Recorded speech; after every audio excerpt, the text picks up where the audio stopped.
Vía Pública. ¿Qué tal? ¿Cómo están ustedes? Muy buenas noches.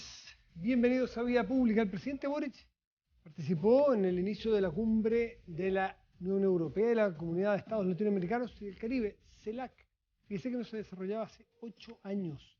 El jefe de Estado chileno destacó allí la importancia de los acuerdos, señalando que espera un mayor nivel de estos con los países y más profundidad con los países que tienen valores en común y poder llegar a instancias de cooperación no solo en temas económicos, sino también en temas políticos y sociales. Es interesante definir cuáles son los valores comunes de las sociedades, de los países. Uno supone que no son de los gobiernos, sino que de los países, los valores comunes. ¿Cuáles pueden ser los valores de los países? La democracia, el respeto a los derechos humanos, la libertad. ¿Todos lo cumplen? Es interesante porque ahí la mirada de cada mandatario, de cada país, y lo interesante es que esos valores vayan más allá de la posición legítima, política me refiero, o ideológica de cada presidente, que sean de los estados, de los países. Pero es parte de las conversaciones que se estarán teniendo. Además, el presidente aseguró que Chile busca impulsar acuerdos en todas las dimensiones con la Unión Europea. Además, es un acuerdo que tiene Chile que renovó hace muy poco. Antes de la inauguración de la cumbre, el presidente Boric sostuvo varias reuniones bilaterales, entre ellas con el primer ministro de Haití, con el presidente del Banco Interamericano del Desarrollo, el BID, con el jefe de gobierno de Finlandia. Mañana martes, el presidente realizará una intervención donde se espera que aborde los desafíos de la transición energética, que para Chile también sabemos que es un tema central, porque Chile, siempre se dice los expertos, que es una potencia de futuro en cuanto a todas las energías. Mire usted todas las energías limpias que tenemos, las posibilidades eólicas, solares, sobre todo solares, con todo el hidrógeno verde que se genera justamente con energías renovables y limpias. Así que Chile tiene algo que decir allí, que decir el litio también, que es una posibilidad. Así que va a estar interesante para seguirlo. Vamos a la mesa de conversación. Y nos acompaña el diputado Juan Antonio Coloma, diputado de la UDI. Diputado, ¿cómo está usted? Buenas noches. Muy buenas noches. Gracias por estar aquí. Muchas gracias por la invitación. Por Dios que hay temas. Partamos por la gira del presidente Boric. Usted es de los que, obviamente la oposición es mayoritariamente crítica de las acciones políticas, pero déjeme ver una cosa que es anterior. Y esto a las oposiciones en general, no me refiero a esta posición, la anterior parecida y la anterior y las que vengan. No, la anterior mucho más. En genérico, en el mundo dicen los expertos que está muy difícil gobernar, que las oposiciones son muy agujas, dicho un buen chileno, y no siempre agujas en lo lógico, y sino que a veces, estoy hablando en general, de las oposiciones, pasadas de rosca en no dejarle pasar ni una a los presidentes o presidentas. Por ejemplo, la visita a la librería del presidente Boric en Madrid, ¿es parte de lo que irrita a la oposición chilena hoy día o le parece que no es atendible esa crítica? Esa imagen del presidente Boric sentado cuando dice 2 horas, yo la entendía del diputado Boric, para ser honesto, del ciudadano Boric. Me cuesta mucho más entenderla del presidente Boric.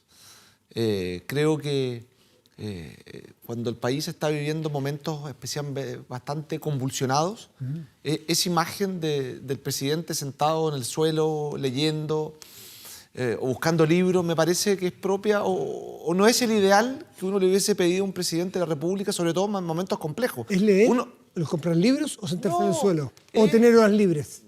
No, me imagino que cualquier persona podrá leer, podrá sentarse en el suelo, podrá tener horas libres, pero cuando se dice que se va a hacer una gira, especialmente en la búsqueda de inversionistas para generar crecimiento, para generar inversión, que la primera imagen pública que tengamos, la segunda, para ser honesto, que teníamos del presidente era esa, me parece que es un error, me parece que a ratos cuesta ver si el presidente Boric le está tomando realmente el peso al momento que está viviendo el país.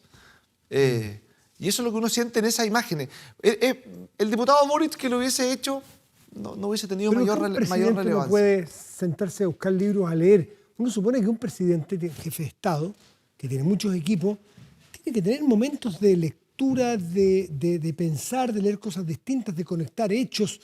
No puede estar en la cosa chica todo el rato, en el mandar, en el llamado por teléfono, en el WhatsApp, sino que tiene que elevar un poquito su pensamiento. Eso esperaría uno de un jefe de Estado. Uno lo espera. Y yo me imagino que, y probablemente en el tiempo libre, en el fin de semana, él podrá darse tiempo para lecturas más bien personales, y bienvenido, qué bueno que lo haga, y ojalá que lo haga.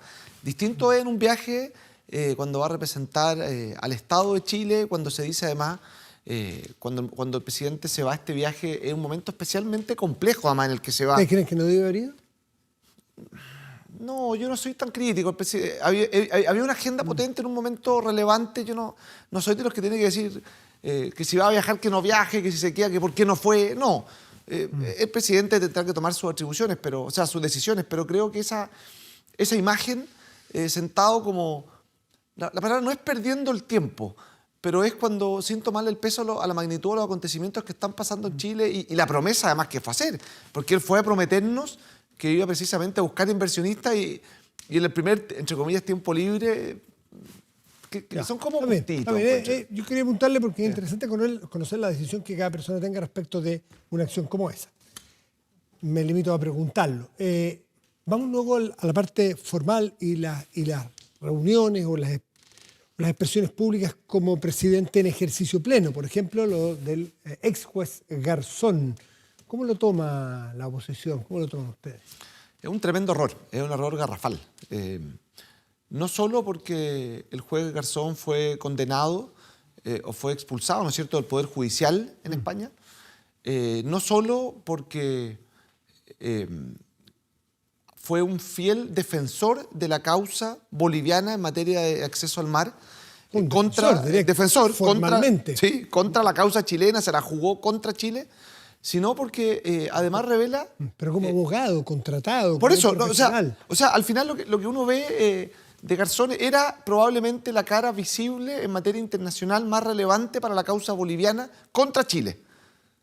Y además viene a reflejar nuevamente que este intento de seguir polarizando la sociedad en momentos donde uno esperaría de un jefe de Estado que además había prometido algo distinto respecto a los 50 años, lo que termina haciendo es polarizar situaciones, es buscando el enfrentamiento, es buscando más la controversia que la búsqueda de acuerdo. Eso es. De hecho, tuvo que un poco retractarse respecto a qué es lo que era esta medalla. No es una condecoración, es un premio. Al fin, claro, pero un premio ¿a pito de qué? ¿De un gustito personal? Los presidentes no están para darse gustitos personales. ¿Ustedes creen, mirando la perspectiva histórica hacia atrás, que la justicia chilena cambió en su tratamiento con Augusto Pinochet antes y después de la detención en Londres? Porque algunos dicen, momento, fue bastante más solícita, bastante más ágil. Algunos hubiesen querido más, hubieran querido condenas en todos los casos, pero que cambió el tranco, es un buen término, es muy chileno además, cambió el tranco de la justicia chilena respecto de Augusto Pinochet antes y después de su detención en Londres. Ese mérito usted que antes había mucha impunidad, en que Augusto Pinochet hacía lo que quería, viajaba, salía y entraba y no le pasaba nada, y después, bueno, tuvo que enfrentar procesos judiciales. A mí me cuesta darle ese atributo a una persona que además fue condenada incluso en su propio país. Es que lo que pasa es que sí, lo que pasa es que muchas veces... La pregunta es con Augusto Pinochet igual. Sí, no sé si la justicia habría tenido un trato distinto, no lo sé. Eso probablemente sea la historia más que lo juzgue, qué fue lo que ocurrió, cómo ocurrió después, ¿no es cierto?, de la detención de Pinochet en Londres. Pero yendo al caso, me impacta a esta altura de un presidente que esté buscando constantemente la confrontación más que la búsqueda de los consensos mínimos que él prometió, porque... cuando había contratado a Patricio Fernández, lo hizo en la idea de buscar, entre comillas, un acuerdo que, seamos honestos, era muy difícil. Era, por no decir prácticamente imposible. Pero la forma en que lo sacó, la forma en que el Partido Comunista, a mi entender, tomó las decisiones respecto de cómo el país va o pretenden algunos, la izquierda, vivir los 50 años, me parece que es un error y que lo que viene a hacer es ratificar esa imagen, esa sonrisa mutua con alguien que estuvo dispuesto a defender los intereses bolivianos contra los chilenos de un presidente... Pero también defendió los intereses de víctimas de violación de los derechos humanos, Garzón. Esa parte de Garzón, ¿no la relevan ustedes? Yo en lo personal no. Quiero ser bien honesto. Yo creo que la justicia chilena, quienes pretendan decir que la justicia chilena estaba de brazos cruzados, atado, que no hacía nada, no lo comparto. Yo siento que hay una mirada a ratos... De no querer reconocerle, porque el juez Garzón fue parte de los que decía que en Chile había completa impunidad y en Chile hay condena a la violación de derechos humanos. Pero antes de la detención de Pinochet, ¿era igual? ¿Tiene alguna noción? No, yo siento que muchas veces cuando se le pretende dar este estatus a una persona para intentar justificar una condecoración como esa, yo no la comparto. ¿Cómo están las relaciones dentro de Chile Vamos? Primero, mirado ex post, ya que estamos buenos para el juicio, con Garzón y haciendo análisis. ¿Fue un error plantear la acusación constitucional al ministro Ávila con los antecedentes disponibles? No, no fue un error presentar la acusación constitucional. Sí creo que faltó diálogo previo. Faltó mayor búsqueda de consenso, mayor capacidad de articulación entre los propios parlamentarios. A veces en la dinámica de la presentación de las acusaciones vale más el quien lo hace primero antes de poder quizás ponernos de acuerdo en exactamente cómo la empujamos. Creo que los antecedentes eran evidentes, sobre todo en aquello relacionado a lo que aparentemente está ocurriendo en Junaev. Eran que además en la defensa del propio ministro de Educación jamás se negó ninguno de los hechos.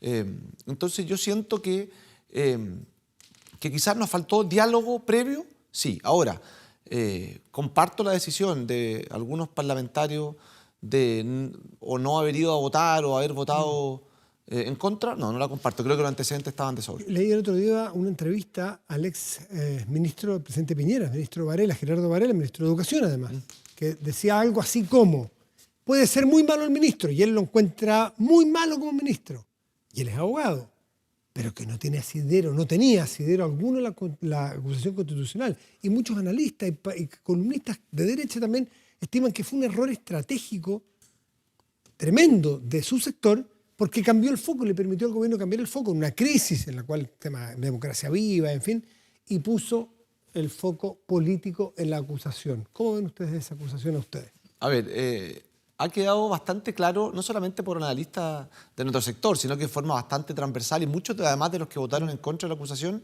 que estamos frente que estamos frente probablemente al peor ministro de Educación desde el año 90 a la fecha. Eso es un hecho pero dicho por un político. diputado de la derecha versus a un ministro de izquierda, está bien. Camila Vallejo dijo que el presidente Piñera es el peor presidente de la historia. Es un juicio personal de la entonces diputada Vallejo. Pero más allá de esos juicios, es un error, porque eso lo determinará la historia y los expertos en educación. Y yo estoy muy lejos de hacerlo. Pero sí cambió el foco. Hace una semana era el gobierno y los partidos de gobierno tenían que dar explicaciones por el caso de Democracia Viva y otras más. Estas fundaciones, en fin. Y hoy día cambió el foco. Sí, cambió un poco el foco, y por eso yo partí diciendo que creo que nos faltó mayor nivel de diálogo interno. Los argumentos están, a mi entender, sí. Para acusar. Para acusar. Creo que faltó mayor capacidad de ponernos de acuerdo, de quizá darnos un tiempo más para poder socializar al interior de la coalición la acusación. Sí, creo que faltó. Creo que a ratos hubo atarantamiento, y espero que lo ocurrido en este caso te permita también poner un poquito de paño frío y de mejorar la coordinación al interior de Chile Vamos. Ojo, y no es solo a nivel de directivas. También en el Parlamento. Atarantamiento significa que faltó tiempo para explicarle a aquellos de su sector que no fueron a votar o que no estuvieron a favor de la acusación, darle más y mejores argumentos. ¿Con qué argumentos? Si le hubieran dado una semana más a usted, o los acusadores, una semana más, ¿con qué argumento potente hubieran ido para que todos en fila fueran a haber votado a favor de las acusaciones contra el ministro Ávila? Yo creo que lo que está ocurriendo en Junaev es mucho más profundo de lo que parece. Junaev ha estado en tela de juicio hace mucho tiempo, para ser honesto también. Sí. Pero los antecedentes que se han ido conociendo respecto de licitaciones en los últimos meses o en el último año son muy preocupantes, no solamente porque hemos tenido un aumento significativo en materia de tratos directos, sino que por la denuncia que hace el ex director de Junaev, que no es precisamente de mi sector político, aunque ahora estuvo más cerca, pero no era de mi sector político. Sí, pero no era mi sector político cuando fue nombrado, y él hace una denuncia que es muy seria. Entonces, así como logramos convencer a, no sé si todos, pero gran parte importante, por ejemplo, de los diputados del Partido de la Gente, quizás hubiésemos podido avanzar más en diputados de la CDU, de nuestra propia coalición. Yo creo que con un poco más de pausa al momento de presentar la acusación, hubiésemos podido ganarla. Usted pertenece a una familia política, su padre es senador de su mismo partido, una familia política por mucho de su abuelo, en fin. Por lo tanto, conoce muy bien el sector. Entonces, es un interlocutor interesante para la siguiente pregunta. Hay quienes critican a la derecha por ser derecha. Eso será la gente de izquierda. Bueno, pero está bien. Y al revés ocurre lo mismo. Pero hay otros que critican a la derecha dentro de la derecha, historiadores, analistas, por ser muy fratricida a la derecha. Es decir, que se matan entre hermanos. Que la derecha, antes que competir con los del frente, con sus adversarios, tiene mucha competencia y no se tragan. Han pasado cuando se dividió la UDI. Hemos tenido harta historia. Podríamos estar hasta la 1:30. No tenemos tanto tiempo para las peleas internas de la derecha. Y se prendieron las alarmas nuevamente. Otra vez la derecha va a hacer lo mismo. Salió de la Matei aparentemente con vestida de bombero, a apagar un poco el incendio. Y varios otros. Hubo reunión de los presidentes de partido. ¿Cuánto hay de esa historia que les pesa a ustedes, que pelean antes entre ustedes que con el adversario? A ver, yo siento que lo que ocurrió ahora fue un impasse, no fácil, pero solucionable con mayor diálogo y mayor conversación. Y no solamente al interior de las directivas, sino que los parlamentarios también con el paso de los días ha ido bajando la tensión y yo lo agradezco. Creo que uno de los errores históricos que hemos cometido en nuestro sector es dedicarnos a pelear entre nosotros. Y cuando estamos frente a un gobierno como el actual, creo que no tenemos tiempo para pelear entre nosotros. ¿Y por qué se produjo entonces? ¿La tenían en bandeja? Por la falta de comunicación, por la demora, por el atarantamiento en la presentación de acusaciones. Yo siento que a eso hay que ponerle un poquito de pausa, un poquito de calma y avanzar en mejor nivel de conversación. Nosotros en general hemos funcionado razonablemente bien. ¿Es verdad que esta votación nos dolió? Sí, ¿para qué vamos a andar con cuentos? Pero creo que este es el momento exacto, y cuando se cumple recién el primer tercio de gobierno, de poder sentarnos, trabajar más coordinado, convencernos más entre nosotros y poder ser una oposición no solamente que critica, sino que también proponga. Yo siento que estamos un poco al debe en materia de propuestas como oposición, y eso es lo que yo esperaría, porque obviamente hoy día además no hay solo una oposición, hay varias formas de ser oposición. Y yo siento que una oposición que logra cosas es especialmente importante, sobre todo que hemos visto en los últimos años cómo la política ha sido bastante incapaz para lograr acuerdos básicos que la gente está esperando. Bueno, Antonio Colomas, muchísimas gracias por estar esta noche con nosotros. Gracias por la invitación. Muy bien. Vamos a hacer una pausa y volvemos. Esperemos.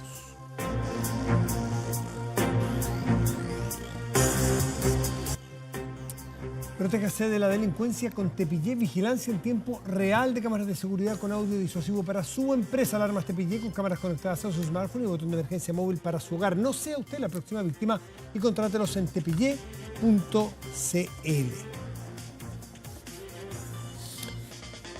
Y fíjese que parlamentarios del Partido Comunista ingresaron un téngase presente. Ya veremos de qué se trata esa herramienta o ese instrumento ante el Tribunal Constitucional para defender la ley que endurece sanciones para los delitos económicos y medioambientales. Lo curioso, lo interesante, curioso para no calificarlo, lo interesante es que en paralelo de esta ley, o en esta misma ley, la Sociedad de Fomento Fabril, la SOFOFA, advierte que esta iniciativa podría tener impacto en la actividad empresarial. Y hay ya requerimientos, justamente, ante el Tribunal Constitucional por esta ley, por lo que pueda significar. Como pueden ver, ante una misma ley que a todos les parecería de sentido común, que no quisiera tener una mejor ley para prevenir o sancionar delitos económicos y medioambientales. Pero hasta en ese tipo de cosas hay distintas miradas. La diputada del Partido Comunista, Alejandra Plasencia, está con nosotros. Diputada, muy buenas noches y gracias por recibirnos. ¿Cómo está? Muy buenas noches, Matías. Mucho gusto. Bueno, me encantaría que usted nos expusiera cuáles son las motivaciones y de qué se trata este téngase presente ante el Tribunal Constitucional. Bueno, esta es una presentación para defender, como bien has dicho, lo que significa esta ley que sanciona severamente delitos económicos o los conocidos como delitos de cuello y corbata.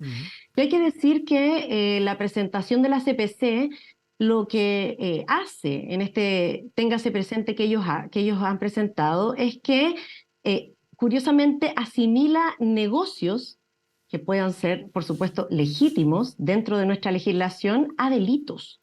Eso es lo que defiende la CPC o lo que va a presentar al Tribunal Constitucional, y nosotros decimos, acá nadie puede hacer negocios, sobre todo hablando del gran empresariado, como es lo que estamos viendo, al margen de la ley. hasta ahora ha sido muy difícil sancionar este tipo de delitos. Nuestra legislación no está actualizada y esta ley que sanciona los delitos económicos, los delitos de cuello y corbata, fue apoyada transversalmente porque se reconoce que nuestra legislación es débil en ese sentido. Entonces, nosotros hemos ido a presentar nuestros argumentos como bancada de senadores, senadoras y también diputados y diputadas del Partido Comunista. Sí, leyendo los argumentos, porque la CPC también plantea un téngase presente al Tribunal Constitucional y los argumentos de ellos, algunos que uno ha podido recoger, de un documento que es más largo naturalmente, dice, advierte la CPC que las herramientas penales usadas en esta ley de cual estamos haciéndonos cargo por parte del legislador en los preceptos del proyecto de ley no apuntan a considerar el derecho penal como último recurso, ni tampoco a proteger el bien jurídico protegido del orden público económico. No es, hasta donde uno entiende, la idea que uno pudiera pensar, van a hacer un téngase presente porque quieren que no haya castigo a los delitos. No, es la forma en la cual puede eventualmente inhibir a la generación de nuevos delitos económicos, de creación de nueva riqueza económica en nuevas empresas. Entonces, no es que no se quiera castigar, sino que se castiga de una manera que puede tener efectos secundarios. Yo no sé qué efectos secundarios podría tener si lo que aquí se está haciendo es sancionar delitos económicos que hasta ahora en nuestro país se han sancionado apenas con clases de ética. Eso es lo que hoy día estamos defendiendo, la posibilidad cierta, primero, de que se pueda prevenir justamente por parte de las empresas, porque eso también lo contempla la ley, el que en la interna se generen condiciones para que estos delitos no se produzcan, pero que cuando se producen sean sancionados con la gravedad que estos tienen. Si acá no solo se daña la fe pública, ya lo hemos visto, clases de ética, sino que también ese manto de impunidad hace que finalmente los perjudicados sea la ciudadanía. Estamos hablando de situaciones tales como la colusión para elevar precios, y eso fue comprobado y sin embargo la sanción no estuvo acorde al delito. Claro, que era otro ordenamiento jurídico, entonces. Exacto, entonces eso, en parte eso es lo que hace que la necesidad o genera la necesidad de tener un nuevo marco jurídico o legal. Un nuevo marco jurídico que eleve las penas y que no solo sean multas, sino que también, en el caso que sea pertinente, sean penas de cárcel efectiva. Y yo creo que ahí es donde el gran empresariado con este téngase presente se equivoca, porque se puede hacer negocios, sí, por supuesto que sí, pero no al margen de la ley. Y cuando la ley se pasa a llevar, se vulnera, cuando se cometen delitos de estas características, que son además de gran envergadura, afectando a un amplio segmento de la ciudadanía, estos tienen que ser también severamente sancionados. En ese téngase presente uno de los argumentos que dan los abogados de la CPC, dice que, te leo textual además, dice, el proyecto de ley presume de derecho una culpabilidad muy elevada de una persona solo por el hecho de tener posiciones jerárquicas superior en la organización al momento de intervenir en el delito. Y dice que se genera una mirada selectiva y fragmentada de los delitos económicos que quedan en evidencia en este proyecto de ley. Insisto, no, hasta donde yo he leído, no quieren que bajen las penas, es decir, tal delito, no, más clases de ética, no, sino que el cómo se enfrenta y cómo selectivamente se va solamente por la posición jerárquica a las personas a castigarlas a ellas. ¿Reconocen ustedes que puede afinarse al menos la ley en ese aspecto? Mire, esta ley fue aprobada transversalmente y con un gran apoyo en el Parlamento. Y eso significa que se reconoce en el mundo político que esto es una deuda con la sociedad, primera cosa. Y segundo, un gran poder lleva una gran responsabilidad asociada.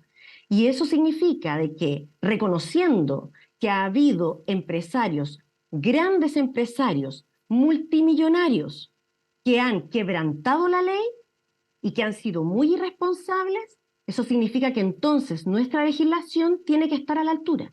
Es eso simplemente.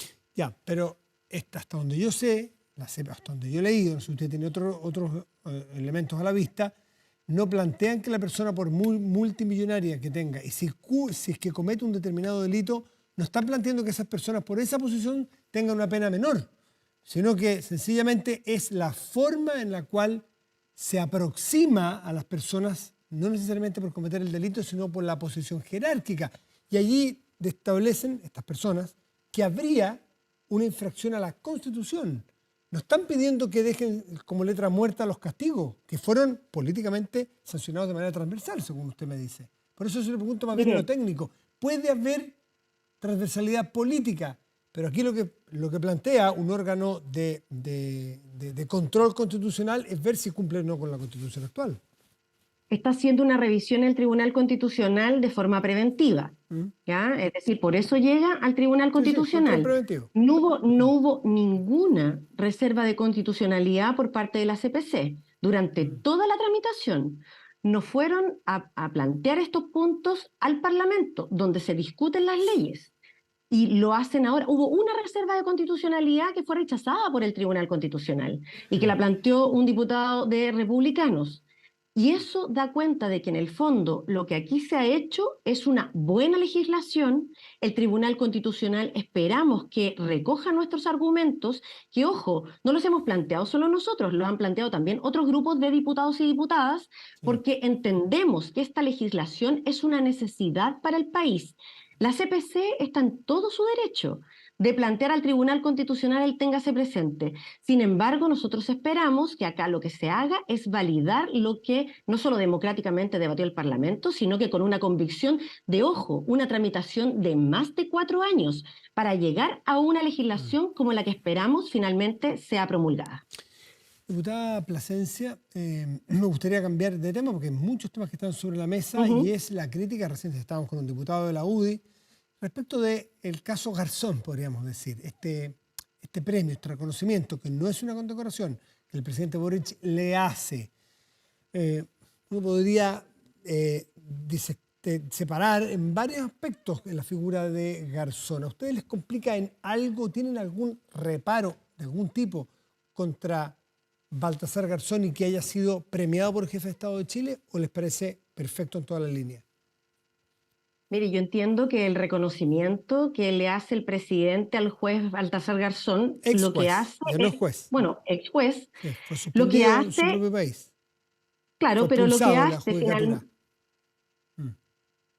Bueno, lo que hace el presidente con este reconocimiento a Baltasar Garzón es simbolizar en él lo que significó finalmente el apresamiento del dictador Augusto Pinochet y que hasta ese momento en Chile no existía ninguna garantía de justicia en ese ámbito. Y lo que le molesta a la derecha, lo que buscan con distintos argumentos finalmente, es develar que lo que les molesta es justamente ese reconocimiento a que finalmente fue quien pudo, fuera de nuestras fronteras, además, que es algo que está registrado en la historia de nuestro país, apresar al dictador.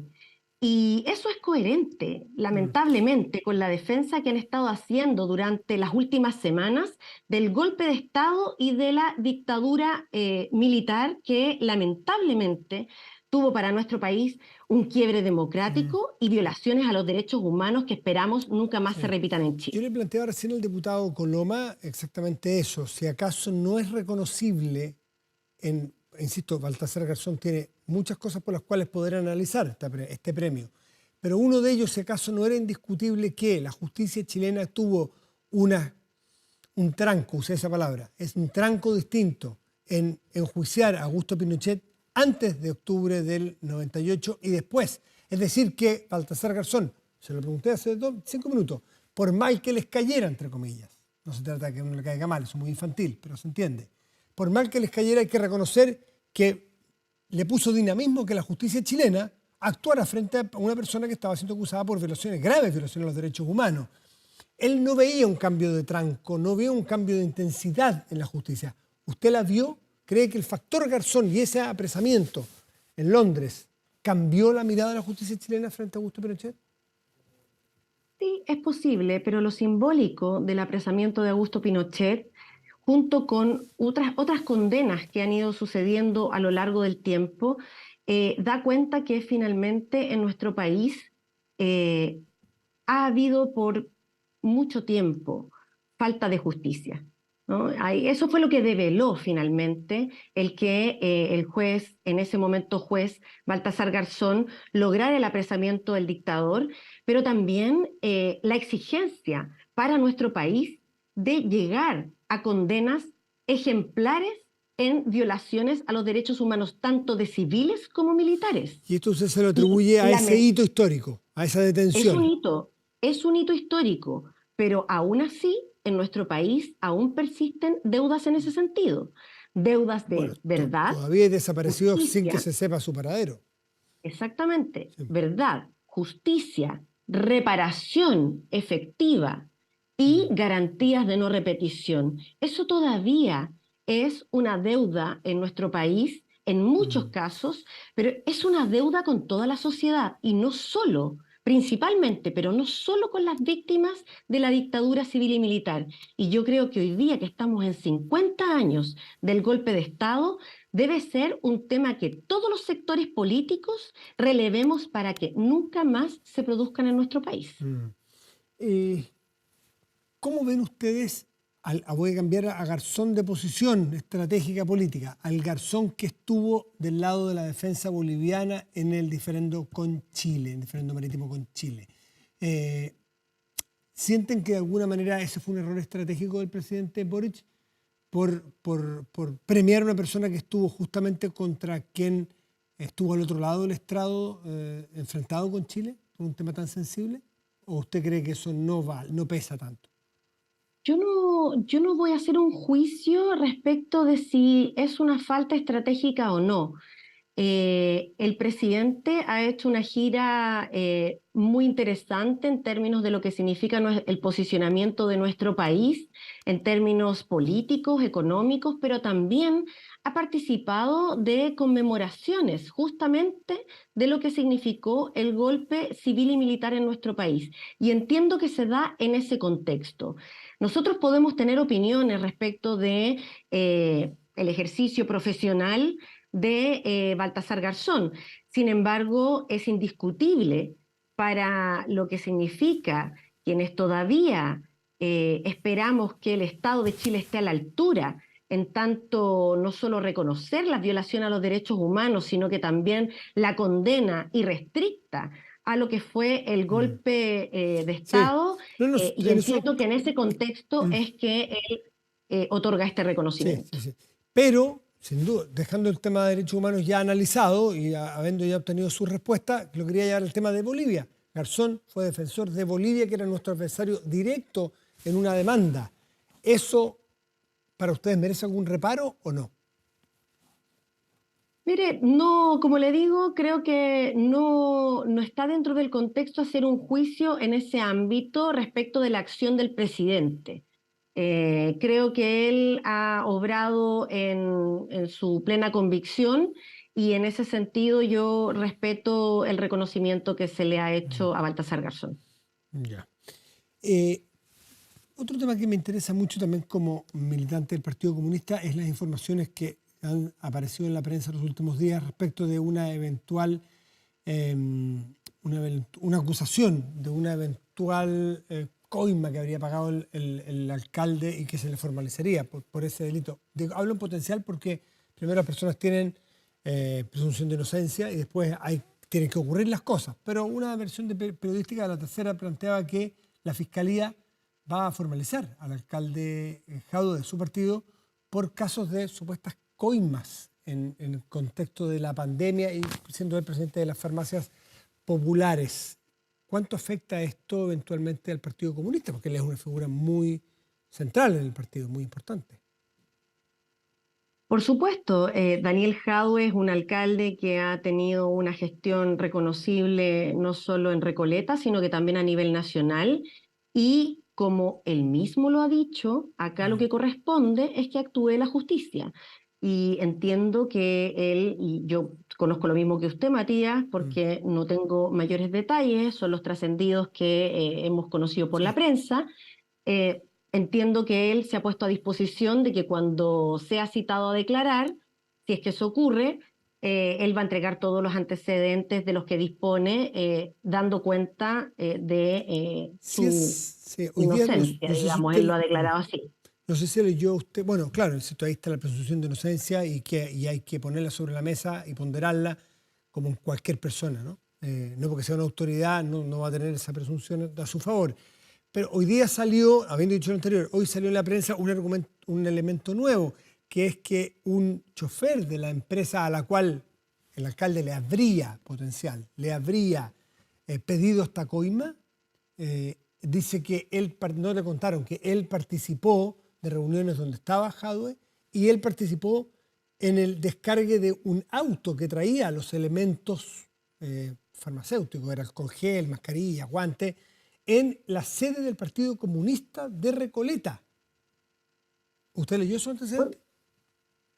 He conocido los antecedentes, igual que usted, por la prensa, y yo creo que son de suma gravedad.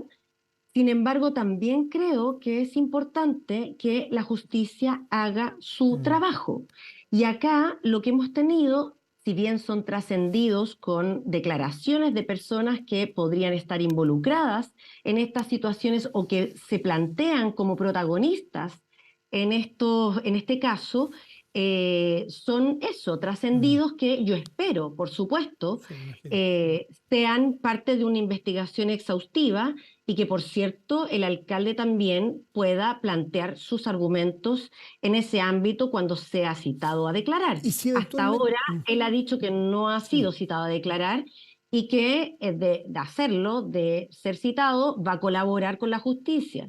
Yo no tengo cómo dudar de su palabra hoy día, sin embargo, tampoco tengo mayores antecedentes que me hagan hacer una afirmación distinta. Y en la eventualidad de que efectivamente se produzca esto que adelantaba esta versión de prensa, en que se formalice al alcalde Jadwe, si esto llega a ocurrir, ¿el Partido Comunista a su juicio debiera suspenderle la militancia mientras termine el juicio, como ocurre en el caso de la diputada Pérez en RD y en tantos otros partidos, ¿no es cierto? Que cuando alguien está sometido a la justicia de manera más formal tenga que dejar de ser militante. ¿Usted sería partidaria de esa o no?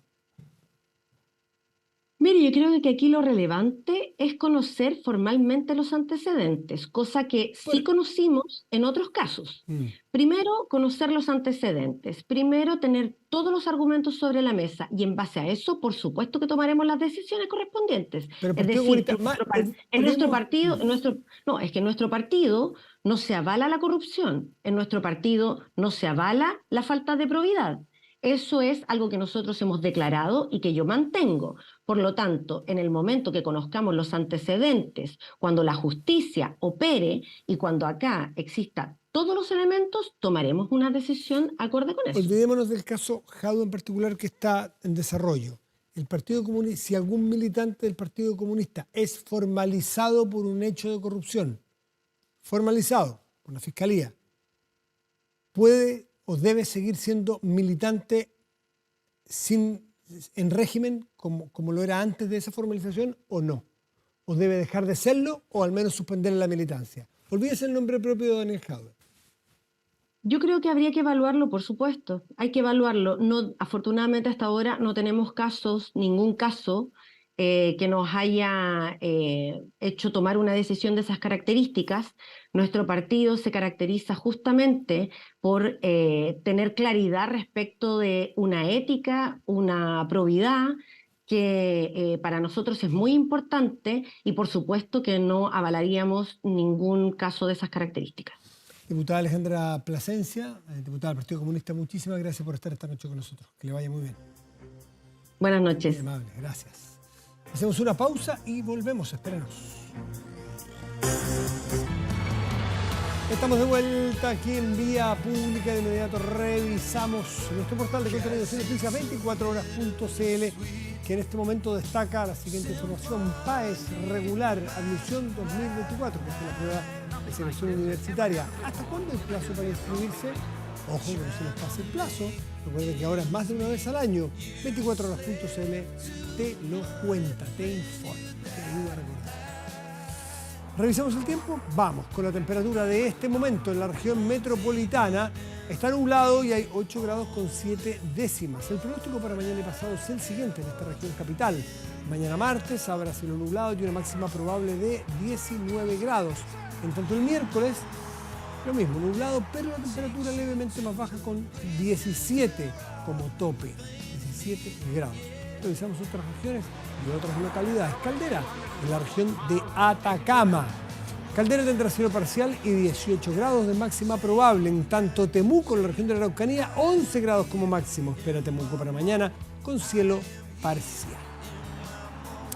Lo que escuchamos de fondo es este clásico himno de los 90, Bittersweet Symphony, The Verve. Sigue dando que hablar. Fíjese usted que Richard Ashcroft, que es líder de la banda, sorprendió a los fanáticos al recrear el icónico videoclip de la canción para un anuncio de automovilismo, como ve usted allí en el fondo. El cantante grabó este promocional justo antes del premio de Fórmula 1 de Gran Bretaña, en el que se le ve caminando al ritmo de la famosa canción que usted escucha también. Sin embargo, en lugar de las calles de Londres, el cantante recorre el circuito de Silverstone, rodeado